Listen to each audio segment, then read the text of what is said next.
August 8, 2016 reserve bank of இந்தியாவே அதிர்ந்து போகிற மாதிரி ஒரு ட்ரெயின் ராபரி நடக்குது. அந்த ட்ரெயின் ராபரி நம்ம தமிழ்நாட்டில் சேலம் டு சென்னை போகக்கூடிய ட்ரெயினில் வந்து நடக்குது. இந்த கொள்ளை சம்பவம் நடந்து கரெக்டாக 2 ஆண்டுகள் கழித்து தான் அந்த கொள்ளையர்களை வந்து கைது பண்ணுறாங்க நாசாவோட ஹெல்ப் மூலயமா. அது எப்படின்றத பற்றி இந்த வீடியோவில் வந்து பார்ப்போம். சேலமில் இருக்க கவர்மெண்ட் பேங்க்ஸ் 342 கோடி ரூபாய் கேஷை ஒரு ட்ரெயினில் பார்சல் வேன் மூலயமா சென்னைக்கு டிரான்ஸ்ஃபர் பண்ணலாம் அப்படின்றது திட்டமிட்டுறாங்க. ஆகஸ்ட் 8 அன்னைக்கு ஒரு மிகுந்த போலீஸ் பாதுகாப்போட அந்த ட்ரெயின் சரியாக சேலம்ல இருந்து 9:05 கிளம்புது. அந்த ட்ரெயின் பொதுவாகவே Salem to Virudhachalam diesel locomotive, Virudhachalam to Chennai electric லோக்கோமோட்டிவ்ல இயங்கும். இதை நன்கு அறிந்த கொள்ளையர்கள் சரியா அவங்களோட வேலையை சேலம் டு விருதாச்சலத்துக்கு இடையில இருக்கக்கூடிய சின்ன சேலம்ல ஸ்டார்ட் பண்றாங்க. சின்ன சேலம் ஸ்டேஷன்ல அந்த 6 பேர் கொண்ட கொள்ளை கும்பல் 2 பெட்டிகளுக்கும் இடையில இருக்க கேப்ல ஏறுறாங்க. அண்ட் ட்ரெயின் கொஞ்சம் கொஞ்சமா மூவ் ஆகுது. அப்படியே அவங்க ட்ரெயின் மேல இருக்கக்கூடிய அந்த ரூஃப் வந்து ஏறி போறாங்க. அது மிட்நைட்ன்றதால ரொம்பவே வந்து டார்க்கா இருக்கும். அதை யூஸ் பண்ணி இவங்க கொண்டு வந்திருக்க பேட்டரி ஆப்ரேட்டட் கட்டர் மூலயமா இவங்க வந்து அந்த ரூஃப்ல வந்து ஹோல் போடுறாங்க. அந்த ஹோல்ல சரியா 2 பேர் மட்டும் உள்ள இறங்குறாங்க. உள்ள இறங்கி அவங்க எல்லாருமே பார்த்தீங்கன்னா லுங்கி மட்டும் தான் கட்டியிருக்காங்க. ஸோ அந்த 6 லுங்கிலையும் எவ்வளோ பணம் வந்து எடுக்க முடியுமோ அவ்வளோ பணத்தையும் வந்து எடுத்திருக்காங்க.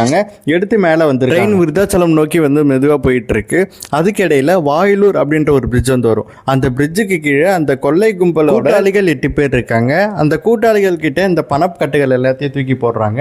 அவங்க வந்து சேஃபாக அந்த வேன்ல ஏற்றி கொண்டு போய் அந்த 6 பேர் கொண்ட கொள்ளை கும்பல் விருதாச்சலம் கிட்ட வரப்போ ஒரு மிகப்பெரிய வளைவு ஒன்று வரும். அந்த வளைவில் ட்ரெயின் வந்து ஸ்லோவாக போயிட்டு இருக்கப்போ இவங்களும் அந்த ட்ரெயினை விட்டு இறங்கி போயிடுறாங்க. எக்மோருக்கு சரியாக காலையில் 3:30 மணிக்கு வந்து ரீச் ஆயிடுச்சு.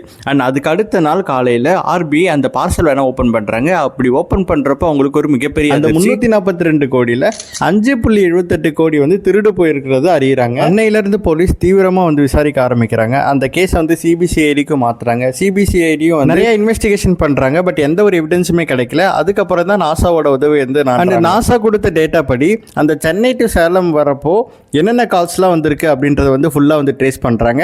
அதுலேருந்து ஒரு 11 சஸ்பெக்ட்ஸ் கால்ஸை மட்டும் தனியாக அதில் வந்து சர்ச் பண்ணுறப்ப தான் அந்த கொள்ளை கும்பல் நார்த் இந்தியாவில் மத்திய பிரதேஷில் இருக்க குணான்ற டிஸ்ட்ரிக்டில் வந்து தங்கியிருக்கிறதா வந்து தகவல் வந்து கிடைக்குது. இந்த நாசா கொடுத்த நம்பரை வந்து ட்ரேஸ் பண்ணி அவங்கள எல்லாரையும் வந்து கைது பண்ணுறாங்க.